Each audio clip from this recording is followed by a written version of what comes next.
Have you ever been out hiking or walking and somebody in the group has said, hey, let's take a shortcut? So I've never been much of a hiker, but there was one time that I remember in Tassie, a group of us were staying up at Cradle Mountain and it was beautiful, it was winter, and we decided to go for a walk, one of the walks that looked over Twisted Lakes. And then we looked at the weather coming in and we worked out we probably weren't going to have enough time to get back the way we came. And the leader of the group, my friend, said, don't worry, I've got some old Rangers maps on my phone. If we just go a little bit further, there's a Rangers trail. We can use that. So we got to the clearing where the trail was meant to start, and we spent about 10 minutes, as it's snowing, looking for the start of this trail. And then he goes, it's all right, it's probably just overgrown at the start. Let's begin and we'll find the trail. Just to let you know the end of the story, we did find the trail, 20 metres from the end. But what I learned about the idea of taking a shortcut when you are hiking is you can't just go in a straight line. Because there are all these things that come up. There are all these obstacles that appear that you have to go around or over or under. There are cliffs that you come across that you go, well, we've got to walk alongside it. And so something that we regularly had to do as we were trying to make our way through this Rangers trail back down to one of the other tracks was my friend had to stop and get out the map and use his phone as a compass and check what is the direction that we're heading in. I think that that's such an important idea for this series. See, last week Gavin started a series called How to Be Rich. This isn't how to get rich. This is how to be rich. And we started this series in both the AM and the PM service last week because it's actually important, even though we don't like to talk about finances often, it's actually important that we do talk about money. Because the question that's at the back of this series is, are my finances closely aligned with God's will?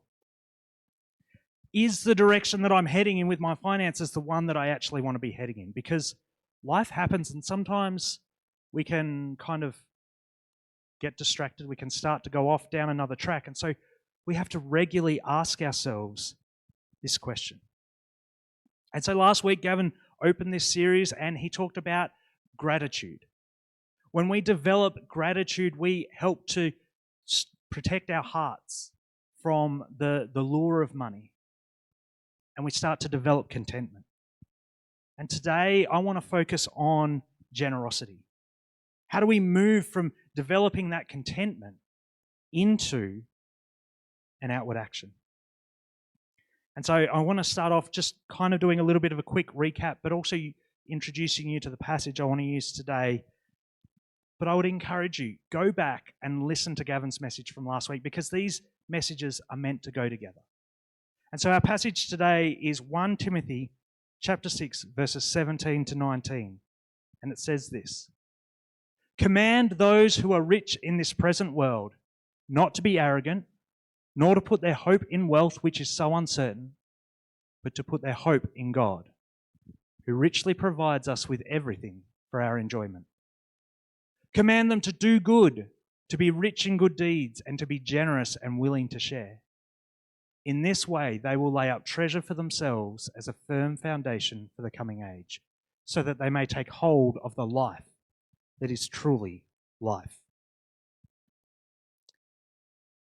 As I started to look at this passage, I was caught by that first phrase there. Command those who are rich in this present world. And as Gavin shared about last week, we like to think that rich is the other guy. Rich is somebody else. But we actually have to realize that we live in Australia. We live in a rich country. We have welfare. We have free healthcare. We have education. We are rich. And so the very first thing that we need to be reminded of from last week and that we have to keep in mind today is this is talking to us. And then I was struck by that word command. Because command is quite a serious word. It's a big word. It's a word that challenges us to pay attention, to focus. See, as Paul is talking to Timothy here, he's not saying, hey, here's a suggestion or here's something that might be nice. He's saying command. This is something that we are all called to do. This is something that we are called to pay attention to take notice of. And so what are we meant to do?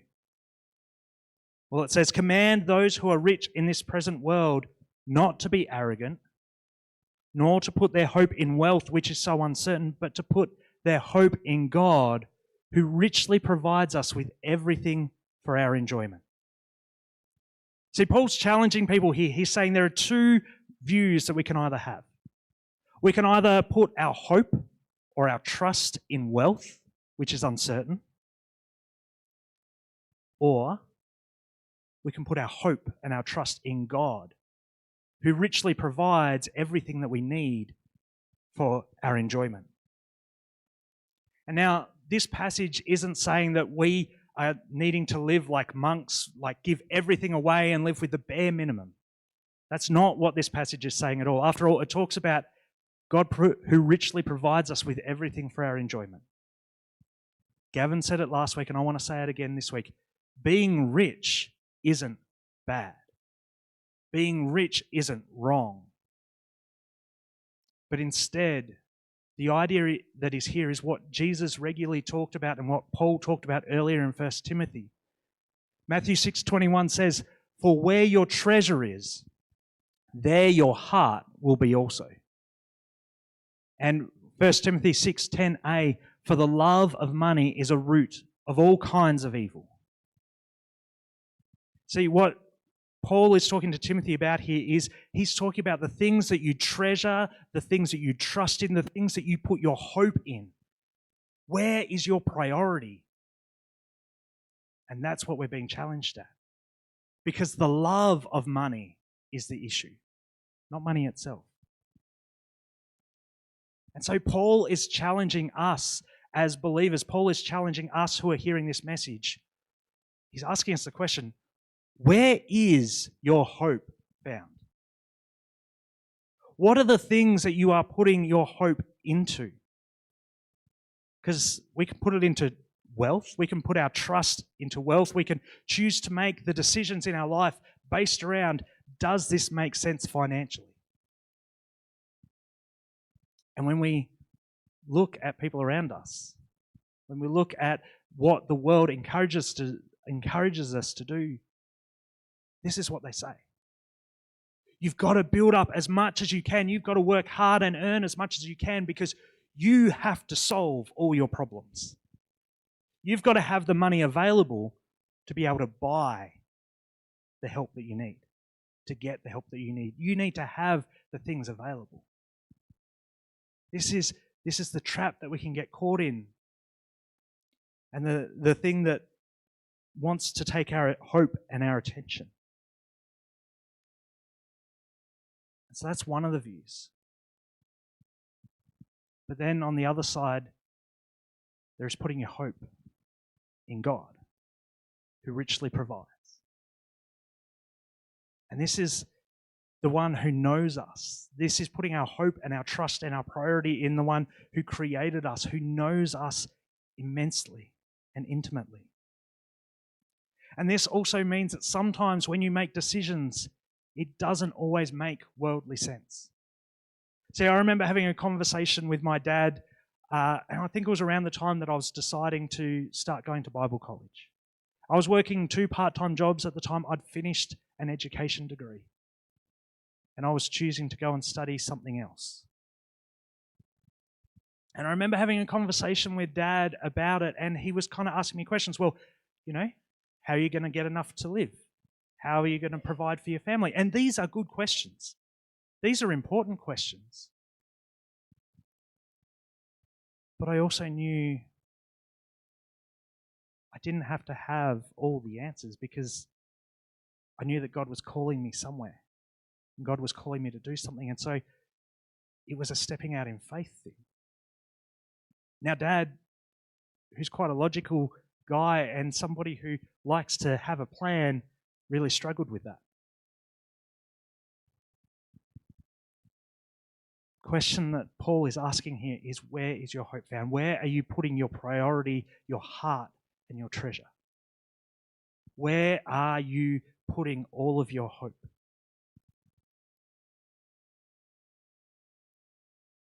Is it in wealth? Or is it in God?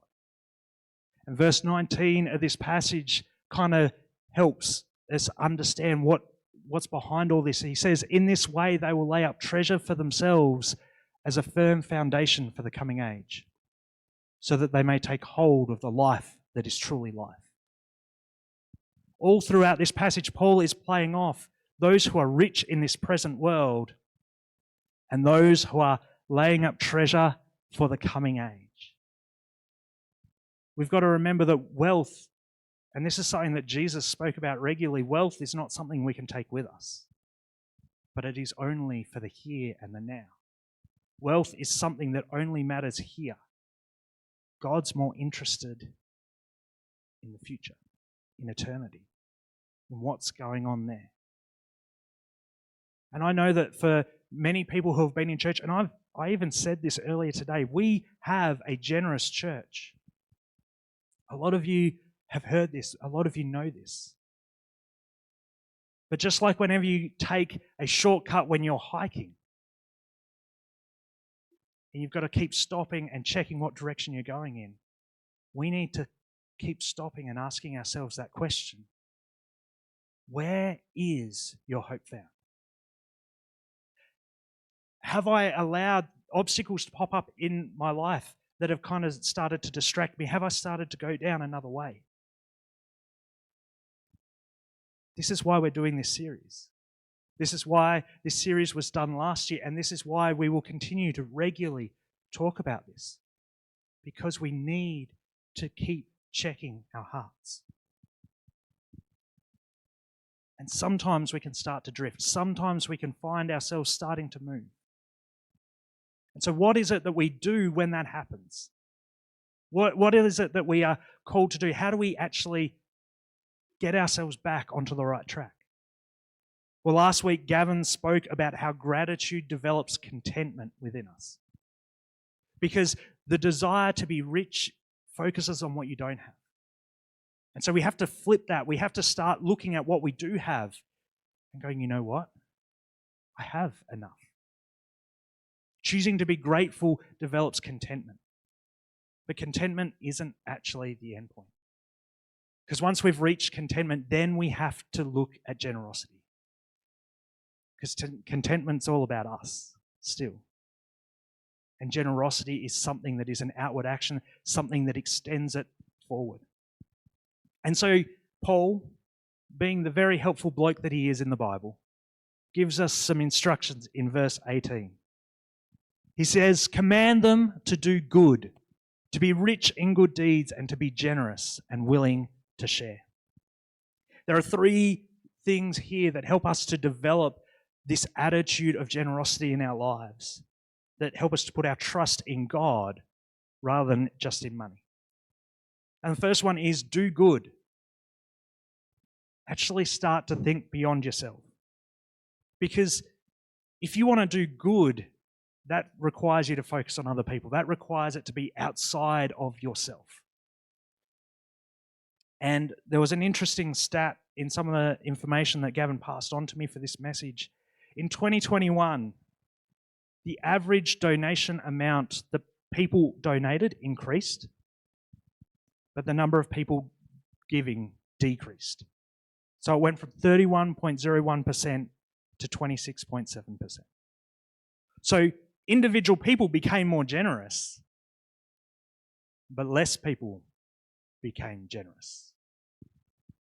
Less people were choosing to look beyond themselves, choosing to look beyond their families, choosing to look beyond their own world. And one of the verses that has been kind of instrumental for me in helping me develop this mindset of thinking beyond myself, and it's one that I will regularly reference whenever I'm praying for the offering. It's Genesis 12:2, and And it's the calling of Abram. This is a verse from when God was calling Abram and said, hey, I want you to leave everything that you know. You know, this land that you've got, and I know it doesn't make sense, but I want you to go and settle somewhere else because I'm going to turn you into a great nation. And verse says, I will make you into a great nation and I will bless you. I will make your name great and you will be a blessing. This verse is one that I reflect on regularly to just think about it, because God promises that he's going to bless Abraham. But this blessing is not just for Abraham. This isn't just that he becomes great, that he gets really rich and gets all this land. You will be a blessing. We are blessed. We are given things by God so that we can be a blessing to other people. This is a mindset shift that challenges us to actually think about what has been given to us is for other people. And, you know, this is an intentional mindset because money wants us to focus on us. Money wants us to focus on me and my family and my little world.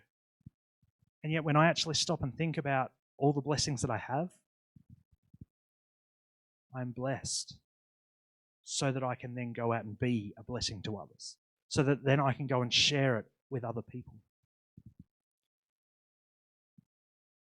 And what I love about last week, so last week Sue came and chatted to me and said, hey, would you mind next week in the service if I shared about this maximum impact? And she shared about what it was, and I went, that's perfect. I love the way God works.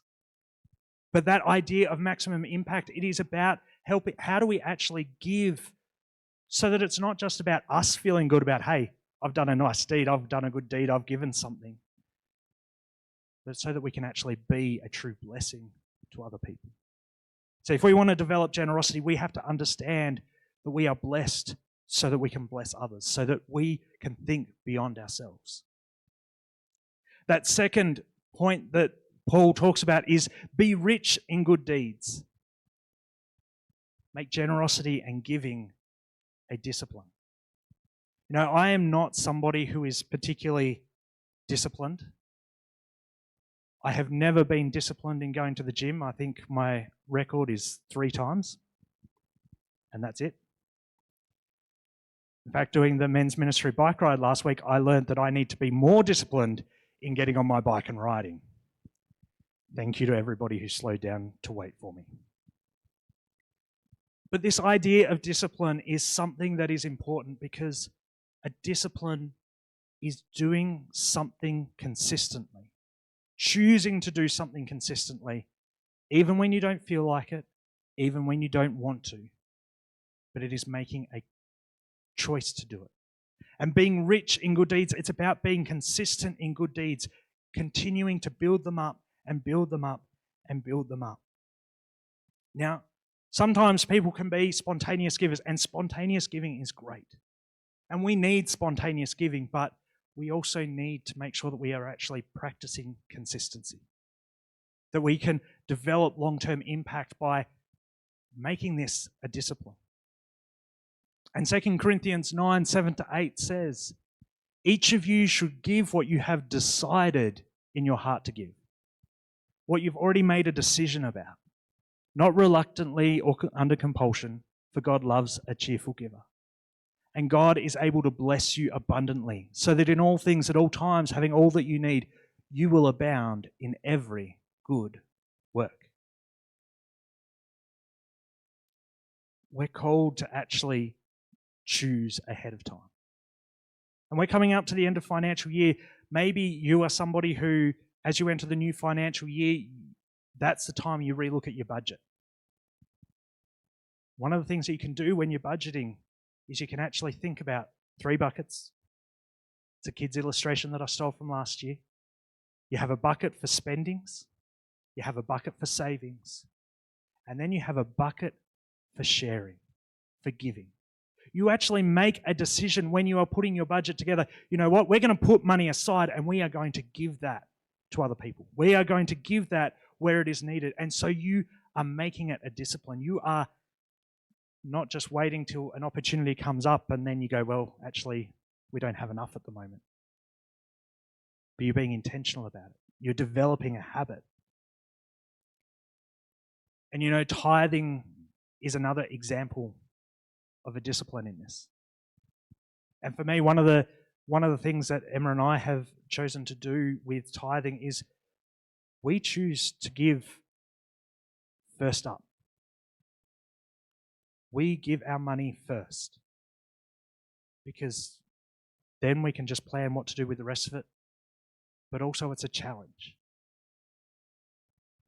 It's a challenge because when we talk about a 10%, and you know, it doesn't necessarily have to be 10%, but a percentage is challenging because it challenges you to be more generous than less.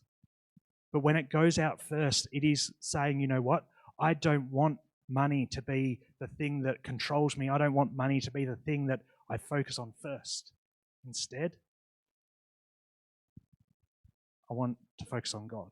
So I'm going to be generous first and then live off what's left.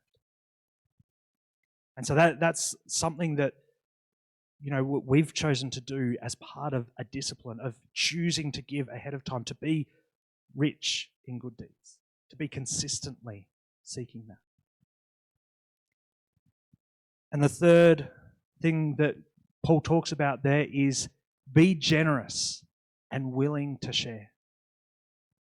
And can I just say that as we talk about how to be rich, a lot of this is focused around money, but it's not just about money. This is not just about the cash that we have or what's in our bank accounts. This is talking about wealth.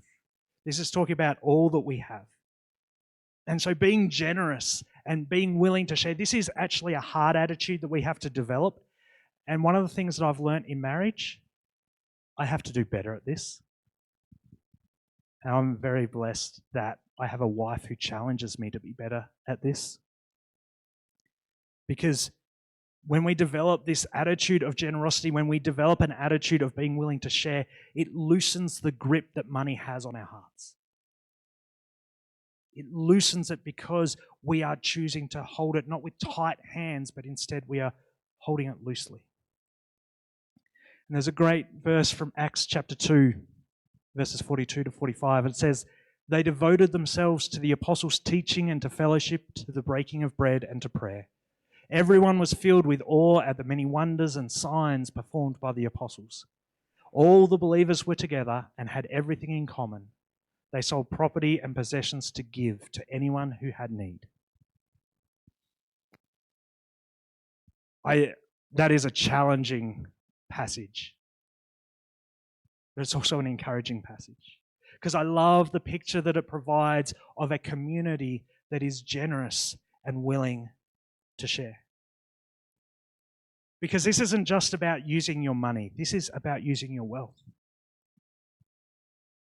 And can I say, I've actually seen this demonstrated over recent weeks. Because our bus has been out of commission, and yet we have had people who are going out of their way to pick up other people for church on a Sunday morning using their car, using their possessions to bring them to church. Maybe this being generous and willing to share is about when you find out about somebody who needs to go to an appointment during the week, but they don't have transport, you go, you know what? I can take a little bit of time and I can take you to your appointment and drop you home again afterwards. Because it's about more than just money. I know that I've been incredibly grateful for people who have lent somebody who is highly unskilled tools to help out in the garden or to help out in the house. And some people have heard stories of how that hasn't necessarily worked. But they're still willing to lend them. You know, I've come from a position where all I had to do was just go across the other side of town and go raid Dad's garage. It's a little bit far to drive now, and yet people are generous with what they have and they're willing to lend it and say, hey, here's something to help. But when I think about this idea of generosity and being willing to share, I think of where Emma and I lived in Tassie. And Emma had a really real heart for the kids in our neighbourhood. And she went out there. She was the cool one. I had kids in our street introducing themselves to me as, "Hey, I'm friends with Emma." That's awesome. But this is something that she does really well. And I didn't tell her I was going to talk about this, but oh well. But Emma is somebody who welcomes people in. And she's willing to share. And so our house and our yard became a safe place for the kids in our neighbourhood. It became a place where they knew that they could come and go to, that they could chat to an adult about what was going on, that they would be seen and noticed, that they would be cared for. And do you know what? Sometimes it didn't always work out so well. Sometimes things went missing from our house, and that's okay. Because we were able to share what we had, and we were able to speak love and life into the lives of some of the kids around us. Because being generous is about more than just giving money to a good cause. It is actually being willing to share what you have, to open up your lives, and to use your wealth for the glory of God. See, generosity is something that is so important for us to develop in our hearts. But it's a challenging one as well. And so I want to just close today with the same quote that Gavin used last week, because I think it just sums up this entire series so well. And it's something that we can continue to speak to ourselves, to remind ourselves. I will not place my trust in riches, but in Him who richly provides. Would you pray with me? Heavenly Father, Lord, I want to just say thank you for who you are.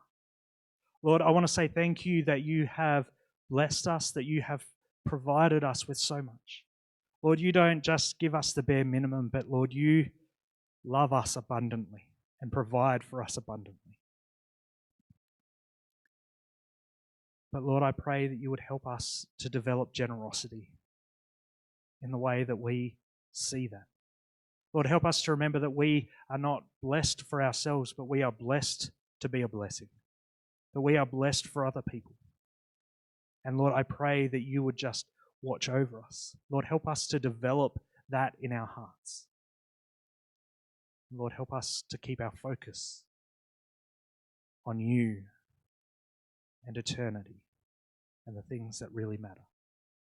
Lord, these things I pray in your name. Amen.